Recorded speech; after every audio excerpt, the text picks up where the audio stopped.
Boa noite, amigos. A greve dos caminhoneiros continua em todo o país e aqui na região também.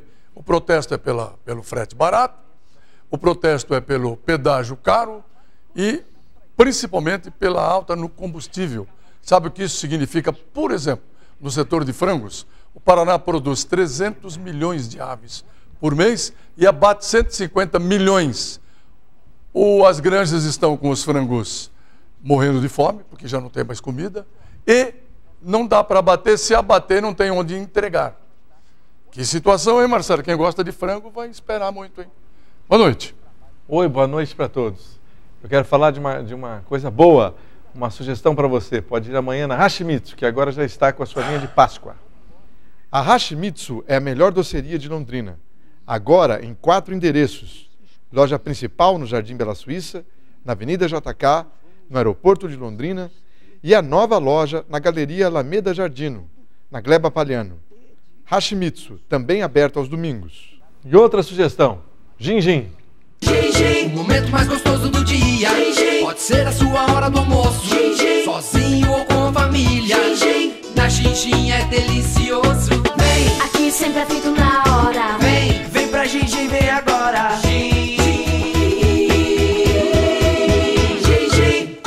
Logo a galera, sabor aqui não tem fim. Cardápio recheado te espera. Que delícia é comer na Gin-Gin. Seu momento de sabor.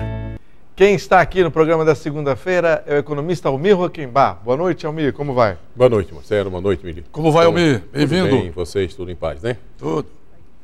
Almir, vamos repercutir ainda a questão do pacotaço do governador Beto Richa. Ele propôs novas ideias nesse pacotaço ou mudou algumas ideias? Marcelo, ele alterou o fundamento da mensagem que ele havia encaminhado à Assembleia, em que nós estávamos fazendo uma análise aqui, considerando aquelas medidas como sendo um pacote de maldades contra o funcionalismo público. Na segunda-feira passada, quando fizemos uma análise sobre esse mesmo problema, nós fizemos aqui algumas avaliações e nessas avaliações consideramos que, dentro das medidas que ele estava encaminhando para a Assembleia e que resultou numa reação muito forte dos funcionários públicos, especialmente dos professores, de que não havia necessidade nenhuma do governo dar aquele encaminhamento, porque ele tinha outras condições e outras coisas a considerar dentro da sua mensagem, tal como colocar para dentro dos cofres públicos uma parte da dívida ativa, dos recebíveis, dos créditos de impostos não recolhidos pelos contribuintes que o Estado do Paraná tem. O montante, somando dívida ativa de ICMS e dívida ativa de IPVA, soma em 2015 18,8 bilhões de reais. Isso representa alguma coisa próxima de 37% do orçamento de 2015, que está no valor de 49,2 bilhões de reais. Ora, o que nós observamos também, e construímos até uma tabela para verificar qual é a ação do governo do Estado do Paraná, no sentido de colocar para dentro parte desses créditos, desses impostos que não foram pagos. Observei que, relativamente ao ano de 2013, que é o último número que nós temos dispostos em balanço publicado do governo do Estado, que o estoque era de 16,8 bilhões em 2013. Naquele ano, ele recebeu desses créditos, dessas dívidas ativas, 33 milhões de reais. Ou seja, isso representa a porcaria de 0,20% do total que ele tem para receber. Não é 20%, é não, 0,20%. É menos de 0,5%. É menos de 1%. E quando você considera quanto cresce o estoque de dívida ano a ano, ele está crescendo acima de 15%. E tem transparência o nome de quem está devendo? Olha, dá para abrir. A Secretaria de Fazenda tem a informação. O que se sabe é que existem grandes empresas, grandes corporações, que estão devendo esse dinheiro para o Estado. Portanto, tem muita condição de receber.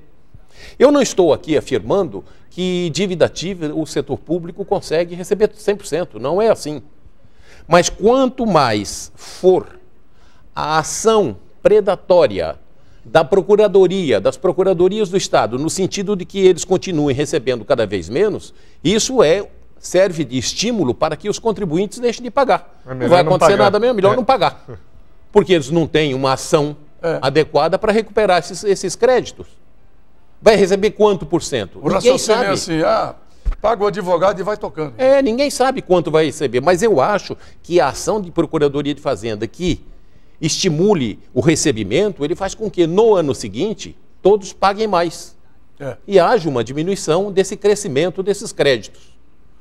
Agora, ter um crédito desse tamanho, hoje 18,8 bilhões, e depois pôr a culpa em cima de funcionários públicos, não vem que não tem.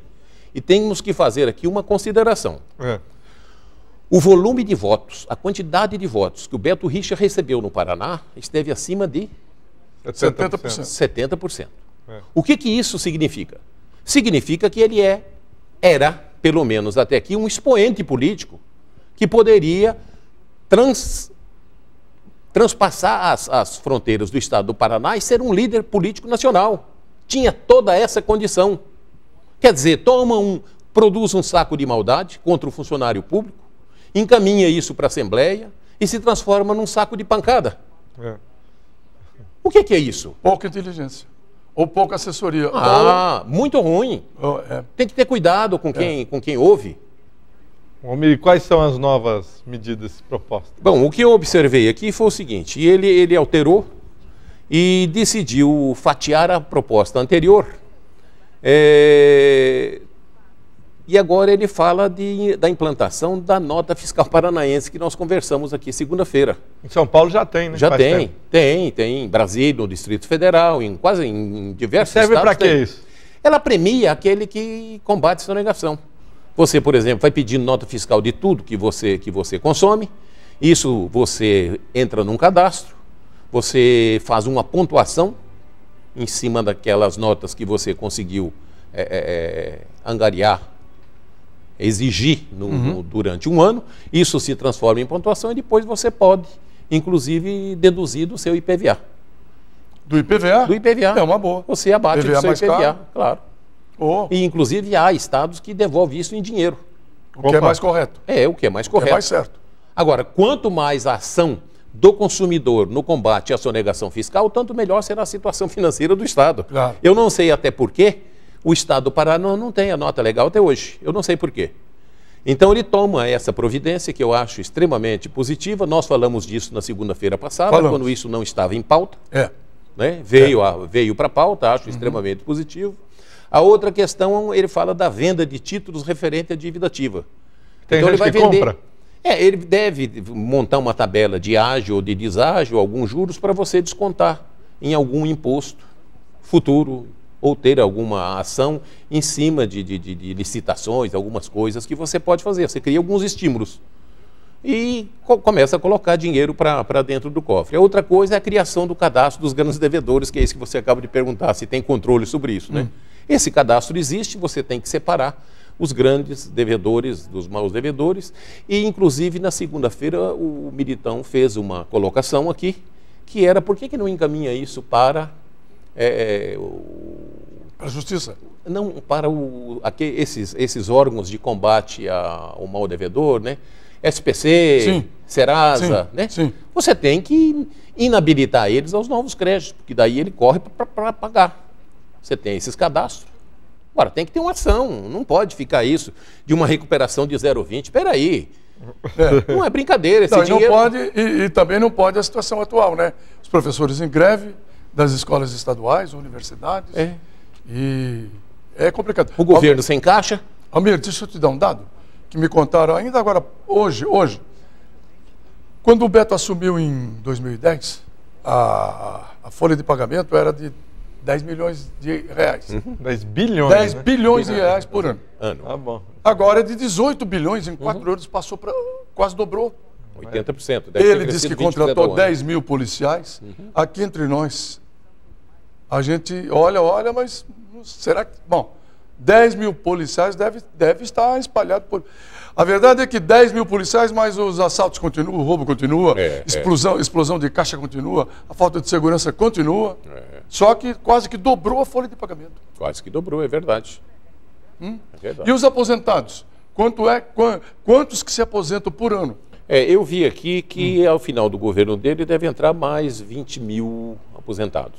Então? 20 mil. Agora, o grande problema que se vê é o seguinte, veja bem, quando foi criada a Paraná Previdência, foi feito uma planilha, um cálculo atuarial pelo Renato Folador, e ele tinha uma perspectiva nessa tabela de recolhimento dos funcionários da ativa, dos funcionários da inativa e de participação de depósitos do governo do Estado, em que depois de 35 anos, isso daria em 2023, em 2026, a Paraná Previdência seria autossuficiente com um caixa de aproximadamente 27 bilhões de reais. E quem é que não cumpriu a sua parte para isso não dar certo?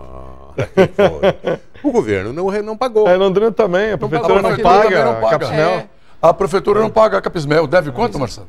Eles querem dar o autódromo até. Querem dar o estado do café. Que é o terreno, autódromo. Que tem pouca rentabilidade, né? Não, se der, por exemplo, aqui no caso da prefeitura, se ela passar o autódromo, o cartódromo, tira o estado do café, ainda sobra um terrenão para Capismel. Se ela vender aquilo, faz uma grana alta. Eu vou até fazer uma proposta aí em provocação a essas concessões de rodovias que estão aí no Paraná, tá? Até porque estão pagando caro e estão vendo pouco resultado. Eu acho que ali na frente, o governo, vencido essas concessões, ele deve passar as concessões das rodovias do Paraná para Paraná Previdência. Por que não passa? E isso também fazer um contrato de gestão, boa ideia, uma empresa privada, entendeu? Para que esse recurso, ao invés de ir para o bolso do particular, vá para manter os funcionários aposentados do Paraná. Mas a pergunta que não quer calar, tenho certeza que o Marcelo já pensou, e você também, quem são os donos Quando vão vencer esses contratos dos pedágios? Ninguém sabe. Não, o que não pode é caixa prorrogar. preta, caixa laranja, caixa vermelha. Da data do contrato, eu acho que elas foram feitas por 25 anos, né? Está quase lá já. Eu acho que está chegando. Está chegando. Eu acho que está aí. Foi o Jamiliano que fez? Que ano foi? Você se lembra? Já. Está quase lá. 8, 12, 16 anos. Se tiver faltando, uns 4 ou 5 anos. Por aí. Não falta mais do que isso. Não falta mais do que isso. Falta mais do que isso. A ideia é boa. Então eu acho que está na hora de recolher esses contratos, até porque foram muito mal feitos, muito mal elaborados, e passar isso para Paraná Previdências. Vamos para o intervalo. Na sequência a gente volta com Almir Huckenbach.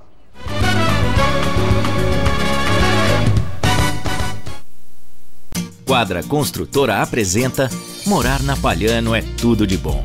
Melhor ainda se for no Fontaine Blanc. 3 suítes, 3 vagas na garagem, varanda gourmet e lazer completo. Quadra. Quem compara, compra. Há 18 anos, atendendo com qualidade e rapidez, a Arte Brinde inova com uniformes profissionais, camisetas polo e tradicional, camisas com padrão grife e uniformes de fábrica. Além, é claro, de uma linha completa de brindes. Faça uma visita e confira as novidades. Você vai se surpreender. www.artebrinde.com.br. Fone 3327-6751. O momento mais gostoso do dia pode ser a sua hora do almoço, sozinho ou com família. Na Xinxin é delicioso. Vem, Aqui sempre é feito na hora. vem pra Xinxin, vem agora. Então avisa logo a galera. Sabor aqui não tem fim. Cardápio recheado te espera. Que delícia é comer na Xinxin. Seu momento de sabor. Te espero de portas abertas pra te ver feliz todo dia. Aqui a magia é certa e a sua alegria é a nossa mania. Aqui tem de tudo, onde é mais fácil comprar. Perto de tudo, este é o seu lugar. Shopping Quintino, cada dia mais você. Quadra Construtora apresenta Morar na Palhano é tudo de bom. Melhor ainda se for no Fontaine Blanc. 3 suítes, 3 vagas na garagem, varanda gourmet e lazer completo. Quadra. Quem compara, compra.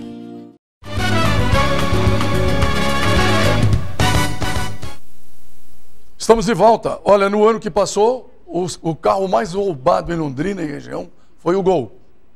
Em segundo lugar, o Palio. Neste 2015, em janeiro e até agora, foram roubados 6 Palios somente em Londrina. Está na frente da Gol. O Gol foram roubados 4, parece. E a segurança? Ó. Diga, Marcelo. Muito bem, preste atenção nesse recado do pessoal da Arte Brinde. Há 18 anos, atendendo com qualidade e rapidez, a Arte Brinde inova com uniformes profissionais, camisetas polo e tradicional, camisas com padrão grife e uniformes de fábrica. Além, é claro, de uma linha completa de brindes. Faça uma visita e confira as novidades. Você vai se surpreender. www.artebrinde.com.br, fone 3327-6751. De volta com o Almir Roquembar, que está falando do pacotaço do Beto Richa, algumas alterações desse pacotaço. Teve uma que você queria ver, Almir, e que o Beto não pôs agora na nova proposta, que é a reativação dos postos de fiscalização nas fronteiras, né? E divisas.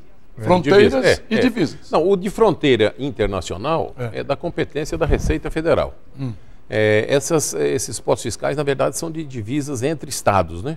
Que é para fazer o acompanhamento adequado da circulação de mercadorias entre um estado e outro. Observei que ele toma algumas medidas dentro daquela nossa proposta comentada aqui segunda-feira passada. Acho que está agora absolutamente correto. E ficou faltando uma das proposições que levantamos aqui, ficou faltando essa questão de reabrirem os postos fiscais. O Dionísio está fechado. Todos estão fechados. A divisa com São Paulo ali. Todos os postos fiscais da divisa de São Paulo, a partir de Sengés até aqui, todos estão fechados. Não existe Santa mais. Catarina aí de Mato de Grosso. São Paulo aqui com Porecatu, todos também. Santa Catarina, fecharam todos. Mato Grosso também? O que o Estado perdeu com isso? Acho que muito. Uma questão, por que os postos têm que ser reabertos? Porque eu acho que eles são, sobretudo, uma ferramenta importante e que inibe a sonegação fiscal. É extremamente importante. Quanto que dá para arrecadar a mais? Eu acho que alguma coisa próxima de 1 bilhão e 800 a 2 bilhões e 200 ano. Esse é o tamanho da perda fiscal. Só a soja que vem dos Mato Grosso, do Mato Grosso de cima passa para o do Sul. O Sul joga no Paraná para Paraná. Agora, o que é predatório para os contribuintes instalados no Paraná? O que é predatório? Por exemplo, no setor de bebidas, o Paraná tem uma alíquota de 18% incidente sobre bebidas. Goiás tem uma alíquota de 8%. Você é comerciante de bebidas no Paraná, você vai comprar de onde? Comerciantes do Paraná ou de Goiás? A diferença é 10 pontos percentuais. Agora, se você não tem os postos fiscais de fronteira abertos, como tem o Mato Grosso do Sul, o que poderia acontecer? Vem de lá, de Goiás, uma mercadoria que está fazendo, por conta de uma guerra fiscal, ele está fazendo uma concorrência predatória contra os contribuintes estabelecidos no Paraná. Como que você resolve isso? Quando essa mercadoria chega na fronteira, o governo do Paraná, a Secretaria de Fazenda do Paraná, deve exigir o recolhimento na fronteira, ali no posto fiscal de fronteira, da diferença entre 8 e 18, que é 10 pontos percentuais a mais. Senão não segue viagem. Você acaba com essa concorrência predatória, que faz mal, que implica perda de receita, que aumenta a sonegação fiscal. A quem interessa isso? A quem? Eu acho que algum setor aí, alguma instituição, benevolente, alguma associação, aspas. sei lá. Ao governo do Paraná, com certeza, não interessa, enquanto governo, e não interessa ao povo do Paraná, com absoluta certeza. É verdade, Almir. Almir, um assunto sério. Eu tenho um elogio para o Álvaro Dias. Trouxe a água do Rio Tibagi para Londrina via Sanepar.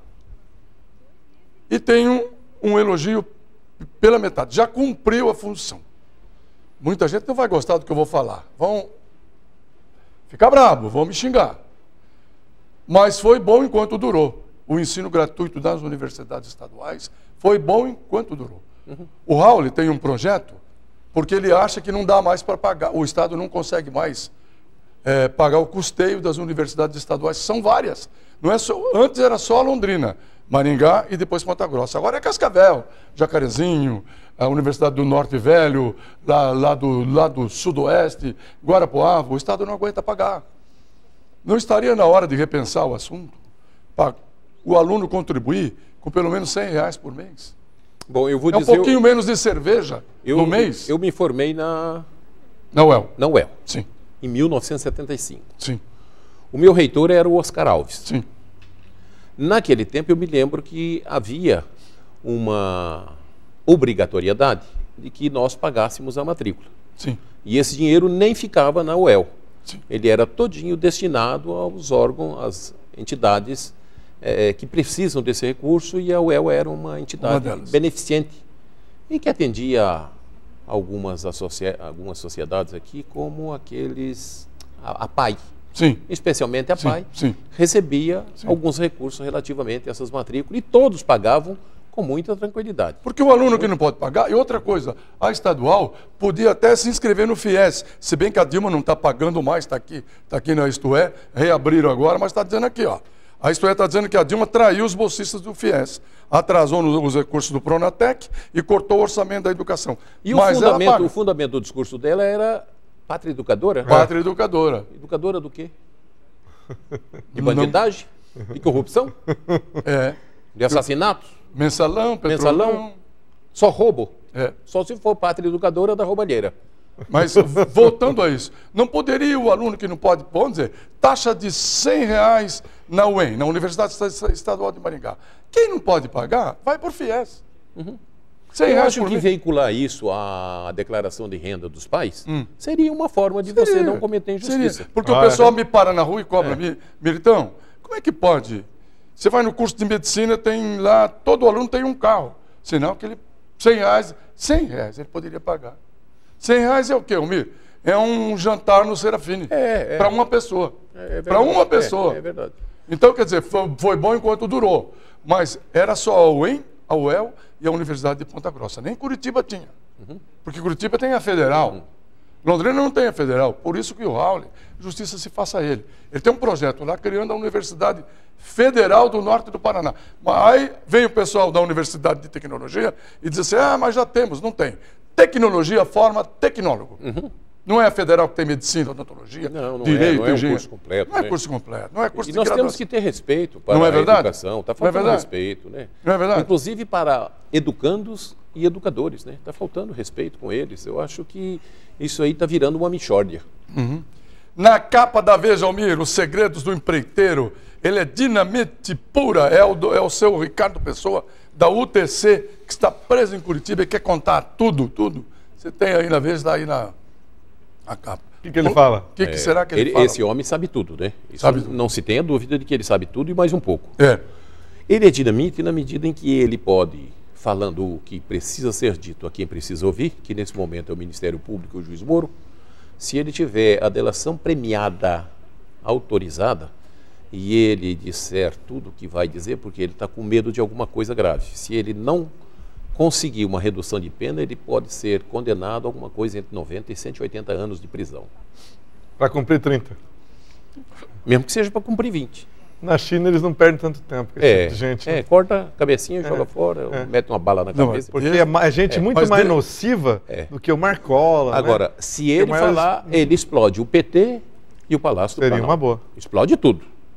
Não se tenha dúvida disso. Bom, o que eu achei interessante é que a Veja vasculhou a notícia a nota do ministro da Justiça, em que ele diz que na semana passada ele foi procurado pelos advogados. Sim, foi mesmo. Mas na verdade não é isso. Ele que procurou os advogados e pediu para que eles interagissem junto ao Ricardo, para que o Ricardo não fizesse a delação premiada. Be quiet, please. Porque se ele contar o que tem, o que sabe, tadinho. Como diriam os franceses, fermez la bouche, do seu Ricardo Pessoa. E isso criou um problema muito sério, né? Inclusive duas manifestações muito sérias aqui, uma do Joaquim Barbosa e outra do Juiz Moro. O Joaquim disse que o ministro deveria ser demitido. Disse isso. Demitido, claro. Disse. Eu também acho. A Dilma pisou na bola. Você acha que ela vai demitir? Esse não, né? Esse é companheiro. Não, Né? e olhando para o conteúdo jurídico dele, ele não devia nem ter sido escolhido ministro. Não. Na verdade, não devia nem ser nomeado, quanto mais ser demitido. É verdade. Almir, para onde caminhamos, hein? Bom, do ponto de vista econômico, nós estamos aí, o Brasil tem um colapso financeiro. O ministro hoje voltou a falar, o Joaquim, voltou a falar. Tem uma reunião à noite com as lideranças do PMDB, com o presidente da Câmara e o presidente do Senado. Ele, o ministro da Fazenda. Uhum. O que vai acontecer? O que eu vejo, Militão, e que continuo afirmando em todos os rincões que vou, é que o país só tem uma saída. Ele não tem duas, é uma só. Ele tem que converter os créditos recebidos que ele tem em recursos destinados a investimentos através de parcerias público-privadas. Esse é o remédio certo que o Brasil precisa. Obrigado, Almir Huckenbach, professor Almir, consultor Almir Huckenbach, obrigado a você. Boa semana, bom trabalho. Ficamos por aqui, obrigado pela audiência. Boa noite.